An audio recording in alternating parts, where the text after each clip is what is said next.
Hey, welcome to Tommy Surfs. I'm Tommy, and today's video is going to be about wax, specifically waxing your board. All right, so if you see behind me, you'll see my surfboard. I had it sitting out in the sun.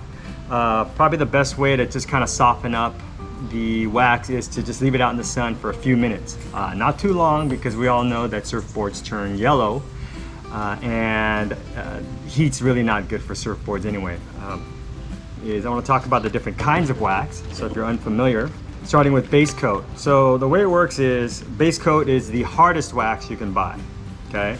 And then there's going to be like tropical, warm, cool, then going to cool, cold, and then cold. Now all of it, if you look carefully, there's going to be the temperature written right on there, right underneath, okay? It's kind of the recommendation.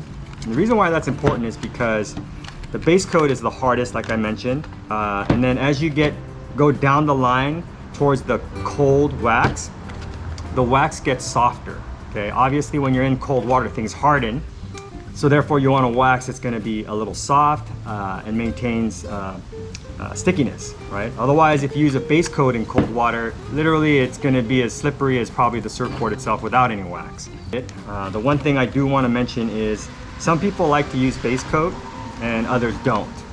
I personally like using base coat. What I tend to do is I base coat my boards. I would say 80 to 90% of the board of the entire traction that I want. I just top it with this. So there's a little bit of stickiness kind of around the hard bumps that you created with the base coat. So yeah, that's my take on base coat. I always use it. You don't have to, but I recommend it. All right, so we'll get to waxing. So the way you're going to take it off is using one of these, and they come in all shapes and sizes. It's called a wax comb, but we're going to use this edge here. It's the straight edge, and the wax combs are made of plastic, and they're relatively soft, so they don't damage your board. So don't go finding some piece of plastic. You know, if it's too hard, you run the risk of scratching your board, and you don't want to do that, especially if it has a burr on it. Okay. So softening up the wax helps, because at this point, when it's softer, when you scrape, it comes off a little easier, okay? So that's one thing I did. Now I'm gonna fast forward all this so you don't have to go through the agony of watching me unwax my board.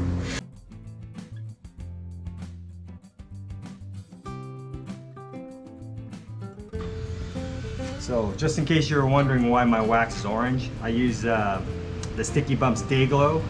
I like the texture of it. It's super sticky, tacky. When it's wintertime, I do like the wax. Only bad thing is it kind of, it starts out looking cool and then it gets really ugly and dirty. So to completely get the wax off, and you don't always have to do that, typically I would just wax right here. But if you're looking to put stickers on your board or do repairs, you want to get everything off, clean as possible, okay?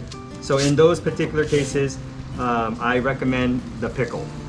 Basically, it's a bag full of this fine powder.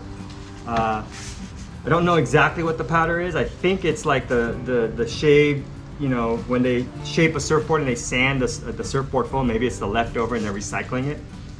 Whatever it is. The idea is you're gonna do this, just rub where the wax is, and what ends up happening is this powder seeps through the porous material, and it just basically sticks to the wax, and it takes it off like completely. And the best part is you're not going to damage your board. You're not going to put any harmful chemicals on it. So I think it's great, and I don't really know how eco-friendly it is, but it's the lesser of two evils in my opinion.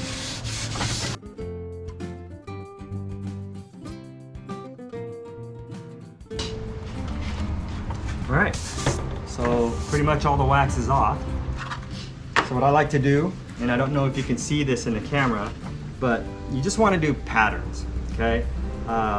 You could just start rubbing, that's fine. I like to do patterns because I just like the design, and you can kind of see it. And it's like a small little, hint of a design. So it's up to you on how you want to do it.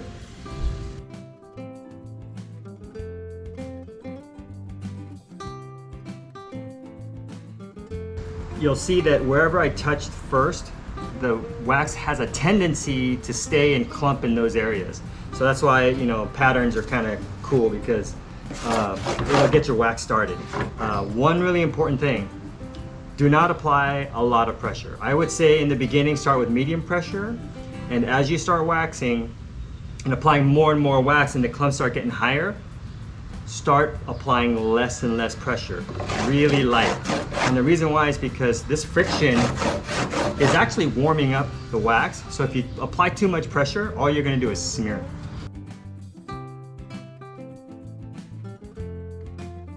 Okay, so I have a very good amount of texture and beading. So at this point, like I said, just less and less pressure depending on how high you want those beads to go, okay? And then you might want to pause in between to let the wax cool, let the friction heat kind of wear off, okay? Otherwise, again, you're just gonna smear it. Now at this point, I'm just gonna show you how little pressure I'm putting. Like it's basically the weight of the wax.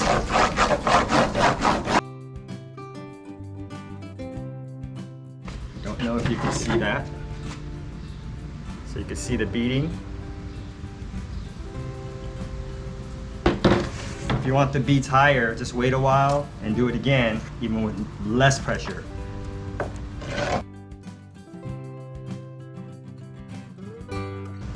Now that the base coat is on, I'm gonna apply some cool cold. That's about the water temperature right now.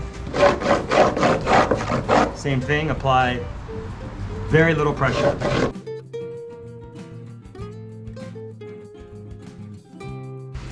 Okay, we're done. That took maybe about 12 minutes. If I wasn't talking, it probably would have taken a little bit less. Okay. So there's the end result. I don't know if you can see the beading. They're pretty high. One last point I want to make. I always wax up, not to the tip of the nose, but pretty close, okay? And I'm not an air guy, and I know they say, oh, wax to the nose if you're an air guy, okay? But the reason I wax this high up is because I used to wax just right here, and I used to actually just make a little spot where my feet are. But what ends up happening is, and it happened to me at least 3 or 4 times when I used to ride PU boards, is that on occasion, for whatever reason, if I'm too far forward or I come off a floater and my feet shift and I'm here, if there's no wax, what ends up happening is you slip, okay? The slipping is one thing, okay, because that's dangerous. But there's another factor to that. When you slip, you end up making a pressure ding, and it's one of those line pressure dings. I don't know if you know what I'm talking about, but they are ugly. And so then you have this new board, let's say, and you have this ugly pressure that runs the length of your board. Well, if you had wax there, literally you could have stomped it. You might have gotten a heel pressure, or you might not have, okay? You might even have landed it and pulled it off. So I highly recommend wax further up. Yeah, don't think I'm an air guy, I'm not. Okay, I hope you guys enjoyed the video. Please like, subscribe, and comment below. I do know that any one of those things does help the algorithm, gets this video in front of more people, and it would really help me out. So I appreciate it. And so one last thing, there is no wrong way to wax a board. Well, technically, I guess there is. If you wax the bottom of the board, that's the wrong way. But for the most part, you get the wax on the right side of the board, I think you're good to go. Hopefully these tips help you though.